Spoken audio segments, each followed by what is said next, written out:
Good morning সবাইকে, welcome back to my channel blogging with Archana. তো কেমন আছো তোমরা? আশা করি তোমরা সবাই খুব ভালো আছো, আমিও খুব ভালো আছি। আর আজ হয়ে গেল গিয়ে শুক্রবার, আর আমি উঠে দেখো স্নান করে সমস্ত কিছু করে রেডি হয়ে নিয়েছি। তাহলে চলো তোমাদের সাথে নিয়ে আজকের দিনটা শুরু করলাম। তোমরা সবাই সাথে থাকো, আশা করি তোমাদের ভালোই লাগবে।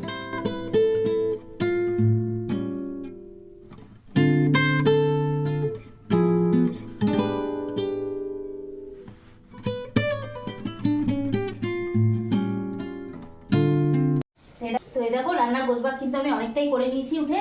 এই যে ভাত অলরেডি হাঁড়িতে ফুটছে, আর কুকারের মধ্যে আলু সেদ্ধ করে নিয়েছিলাম। আজ অনেকটা লেট হয়ে গেছে, ওই জন্য কুকারে আলু সেদ্ধ করে নিয়েছি। আর করবো শুধু আলুর দম। তো জাস্ট আলুর দম আর ভাত, এই হবে আজকে দুপুরের মেনু। আর এই যে আলুটা লাল করে ভাজা হয়ে গেছে, এর মধ্যে এবার সব মশলাপাতিগুলো দিয়ে দিচ্ছি। আর দিয়ে একটু বেশ কষিয়ে একটু জল দিয়ে দেবো আর টমেটো দিয়ে দেবো, ব্যাস তাহলে কিন্তু সবজি হয়ে যাবে।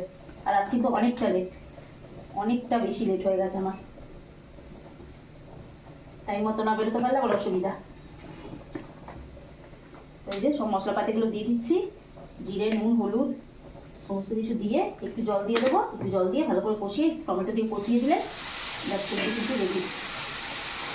রান্নাবান্না কিন্তু কমপ্লিট। এই যে ভাত অলরেডি হয়ে গেছে, এই যে গ্যাসটা অফ করে দেবো, ভাতটা প্রায় শুকিয়েই গেল। আর এই যে এখানে গরম গরম সবজিও কিন্তু রেডি। তো এরপর এগুলো টিফিনে ঢোকাবো, আর এরপর বেরোবো ডিউটি। তো চলো এখন ডিউটি বেরোয়, পরে আবার তোমাদের সাথে দেখা হচ্ছে। গুড ইভিনিং সবাইকে। তো ডিউটি থেকে এলাম, এসে স্নান করে ফ্রেশ হলাম। আর এই দেখো ডিউটি থেকে আসার পথে নিয়ে এসেছিলাম ভেজিটেবল চপ, আর সাথে রয়েছে সালাদ। আর এখন একটু বাবু করে দিল চা।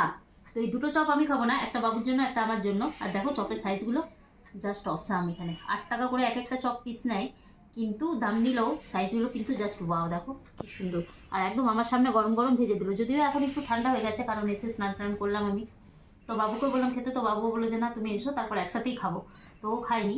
তো একটু ঠান্ডা হয়ে গেছে, কিন্তু সাইজগুলো দেখো জাস্ট ওয়াও রয়েছে, একদম দারুণ রয়েছে সাইজগুলো। মানে দাম নিলেও জিনিসটা কিন্তু সলিড একেবারে। তো তো শীতকালে কিন্তু এসব চপ টপ খেতে ভালোই লাগে।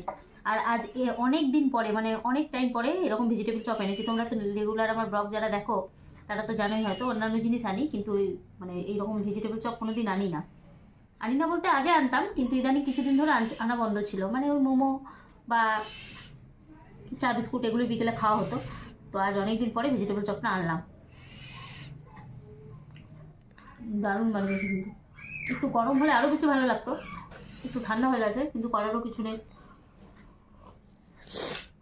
কিন্তু হয়েছে দারুণ, অসম লাগছে। তো চলো এটা মামি এতে খেয়ে নিই, কারণ আমি এখন খেতে বসে গেছি, কিন্তু বাবু ব্যাক ক্যামেরায় রয়েছে, ক্যামেরাম্যান। তো বাবু এখনো খেতে বসেনি। তো চলো মামি মিলে দুজনে দুটো খেয়ে নিই আগে, আবার পরে তোমাদের সাথে দেখা হচ্ছে। দেখো চাটা খেয়ে উঠলাম, আর দেখো কতগুলো বাসন জমা হয়েছে। চায়ের বাসন এখনও নিইনি, তাতেই ডিউটি গেছিলাম, ও টিফিন ওগুলো জমা হয়েছে। তারপর বাবু খেয়ে কিছু রেখেছিল, সেগুলো রয়েছে। দেখো এক বেসিন বাসন জমা হয়েছে। মানে কাজের ফুরসত নেই, কাজ খালি করতে চাইলেই হলো, করতে ইচ্ছে হলেই হচ্ছে। কাজে মানে করতে চাইলে কাজে কিন্তু ফুরসত নেই। তো এই বাসনগুলো এখন ধুয়ে নিচ্ছি। আর জলটা যেহেতু অনেকক্ষণ আগে ভরেছি মোটরে, জলটা কিন্তু বেশ ঠান্ডা, হাত দেওয়া যাচ্ছে না।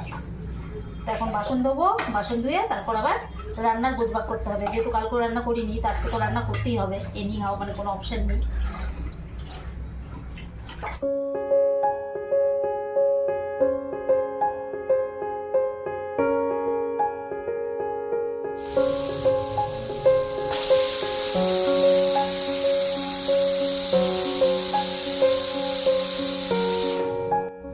তো বাসন ধুয়ে কিছুক্ষণ রেস্ট করলাম, রেস্ট করে উঠে আবারও রান্নার জোগাড়ে চলে এসেছি। আর রান্নার জোগাড় কিন্তু অনেকখানি করে নিয়েছি। এই যে বাটির মধ্যে আটা মেখে অলরেডি রেখে নিয়েছি। আর এই যে কুকারের মধ্যে সিটি খোলেনি মনে হচ্ছে, খুলছে না এখন।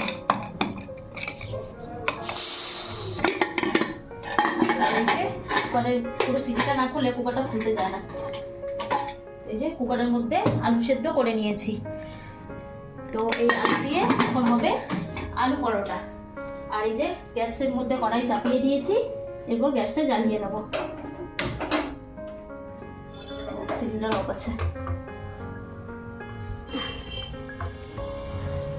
এই যে গ্যাসটা এখন জ্বালিয়ে নিচ্ছি। আর গ্যাসটা জ্বালিয়ে আগে আলু পরোটার জন্য আগে মশলাটা রেডি করে নেবো।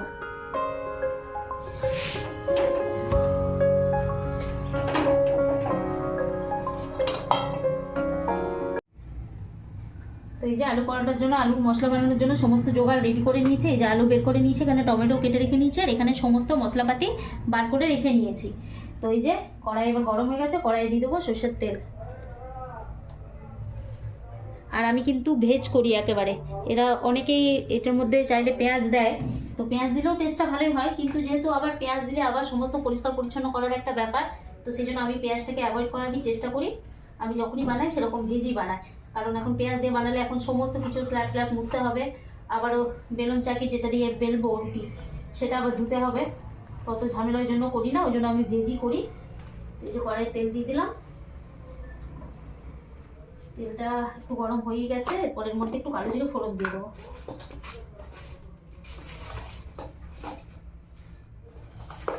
জাস্ট একদম অল্প একটু কালো জিরে ফোড়ন দিয়ে দেবো।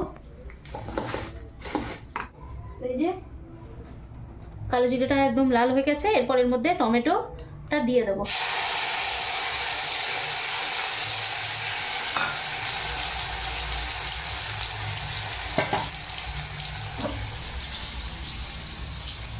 টমেটোটা দিয়ে এটাকে লাল করে আগে ভেজে নিতে হবে। টমেটোটা একটু ভাজা হয়ে গেলে তারপর এর মধ্যে দেবো সমস্ত মশলা। আর শীতের দিনে কিন্তু এরকম রেসিপি খেতে বেশ ভালোই লাগে, আমারও ভালো লাগে আর বাবুও পছন্দ করেই খায়। তো বানালে বেশ মা মেয়ে দুজনেরই হবে। পরিশ্রম তো লাগে করতে এরকম রান্না, মানে খেতে খুঁটে এসে আর এরকম মনে হয় না যে রকমারি কিছু করি, মনে হয় যত শর্টকাটে করে নিই ততই ভালো, কিন্তু করারও কিছু নেই, শর্টকাটে করলে সে আবার শর্টকাটের মতোই খেতে হবে, আর একটু পরিশ্রম করে যদি ভালো বানাতে পারি তাহলে ভালো খেতে পারবো, তো সেটাই হচ্ছে ব্যাপার। তো এটা একটু লাল হোক, তার করতেই আলুটা একটু ম্যাশ করে নেবো। আলুটা ম্যাশ করে নিলে ওর মধ্যে দিলে ভালোভাবে আলুটা ওর সাথে মিশে আলু মশলার সাথে, আর ভাজাটাও সুন্দর হবে। আর ঠান্ডা, আমাদের এদিকে তো যা ঠান্ডা পড়েছে বন্ধুরা, তোমাদের এদিকে কোথায় থেকে কে ভিডিওটা দেখছো আর তোমাদের এদিকে কেমন কি ঠান্ডা পড়েছে সেটা আমাকে কিন্তু অবশ্যই জানিও কমেন্ট করে। আমাদের এদিকে কিন্তু জমকে ঠান্ডা, মানে ঠান্ডা কিছুতেই মানে ছাড়ার নামই নিচ্ছে না। এই যে আলুটা ম্যাশ করে নিলাম, এই দেখো কতগুলো আলু পড়ে গেল নিচে, এক কাজ করতে গিয়ে এক কাজ বেড়ে যায়। ফেলে দিই। দেখো টমেটোটা এখানে লাল হয়ে গেছে, এরপর এর মধ্যে একটু জিরে গুঁড়ো, একটু লঙ্কা গুঁড়ো, বেশি কিছু দেবো না, শুধু জাস্ট একটু জিরে গুঁড়ো আর একটু লঙ্কা গুঁড়ো দিলেন। একটু জিরে গুঁড়ো দিলাম আর দেবো একটু লঙ্কা গুঁড়ো আর একটু নুন আর হলুদ, ব্যাস। তার মধ্যে একটু লঙ্কা গুঁড়ো দেবো,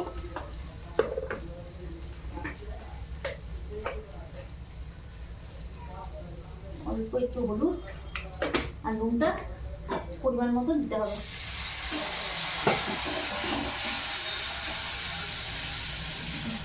দিয়ে দিলাম, এরপর দিয়ে দেবো লবণ, যখন ওই 2 চামচ 2.5 চামচ মতো দিয়ে দিলে হয়ে যাবে, কারণ আটাতেও যেহেতু নুন দেওয়া আছে।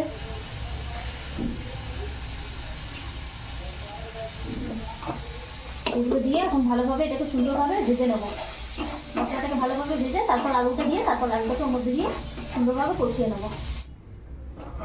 এরকম মশলাটা সুন্দরভাবে কষানো হয়ে গেছিলো, এরপর ম্যাশ করা আলুটা ওর মধ্যে দিয়ে দিয়েছি, আর এটাকে একটু সুন্দরভাবে ভেজে নেবো।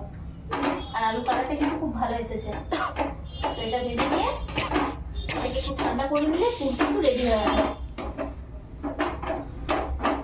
গ্যাসটা অফ করে দেবো।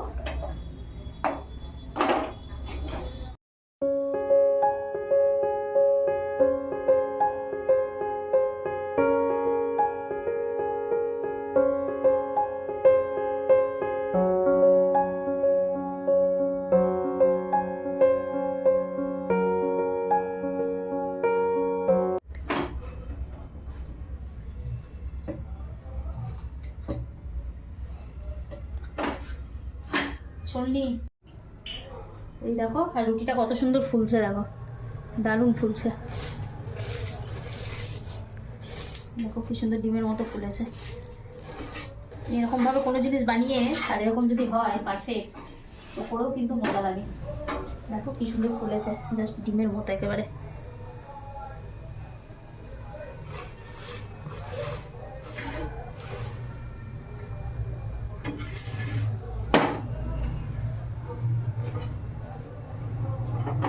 সুন্দর ফুলেছে দেখো।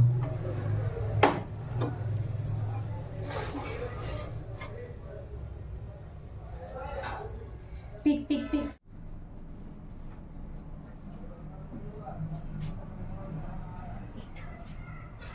এই দেখো হতে না হতেই প্লেট নিয়ে হাজির। তো অবশ্য খাক, কোনো ব্যাপার নয়, কারণ ও এগুলো গরম গরমই খেতে পছন্দ করে, ঠান্ডা হয়ে গেলে আর বেশি খেতে চাইবে না।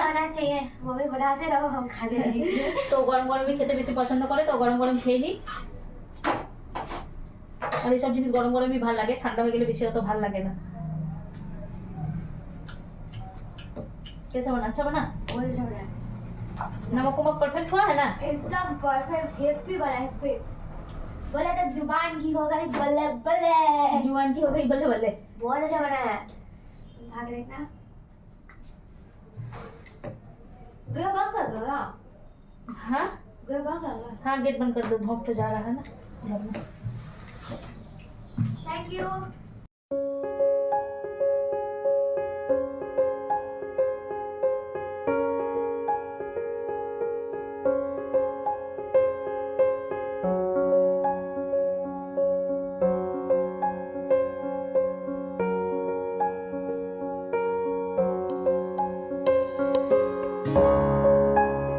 কিন্তু সবকটা পরোটা সেকা হয়ে গেছে, এই যে এতগুলো পরোটা হয়েছে, সবকটা পরোটা কিন্তু সেকা হয়ে গেছে।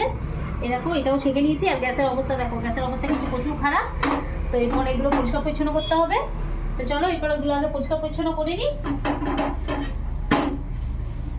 তো এই যে ডিনার নিয়ে বসে পড়েছি, গরম গরম আলু পরোটা আর সাথে রয়েছে একদম গরম গরম ধোয়া ওঠা একেবারে চা। আর আমি একাই খেতে বসলাম, কারণ বাবু যেহেতু একটা রুটি খেলো, বাবু আর খেতে চায়নি, বলছে যে না এখন খেতে ইচ্ছে নেই, এখনও পড়তে বসবে, তারপর পড়তে আবার পড়তে পড়তে যদি মধ্যে যদি রাতে খিদে পায় তো তখন আবার রুটি রয়েছে, ও খেয়ে নেবে। এখন অনেক করে বললাম, বলছে না এখন আমার খিদে নেই, আমি রুটি খেয়েছি, এখন আর ইচ্ছে হচ্ছে না খেতে।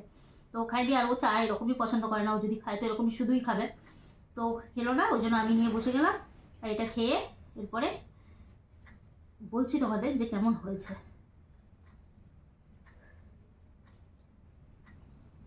দারুণ হয়েছে, কিন্তু টেস্টটা সত্যি অসাধারণ হয়েছে। আর শীতকালে এরকম খাওয়া দাওয়ার হলে আর কি চাই বড়। এগুলো খেয়ে টেয়ে এরপর সব গুছিয়ে বাগিয়ে বাবু পড়তে বসবে, আর আমি ভিডিও এডিট করে তারপর টেনে দেবো একটা ঘুম। তাহলে আজকের ভিডিওটা এই পর্যন্তই। তোমাদের যদি আমার ভিডিও ভালো লেগে থাকে তাহলে ভিডিওতে লাইক দিও, কমেন্ট করো, আর চ্যানেলটাকে অবশ্যই সাবস্ক্রাইব করে রেখো। তাহলে কালকে দেখা হচ্ছে আবার নতুন একটা ভিডিওর সাথে। ততক্ষণ তোমরা খুব ভালো থাকবে, সাবধানে থাকবে, সুস্থ থাকবে। তাহলে সবাইকে গুড নাইট অ্যান্ড টাটা।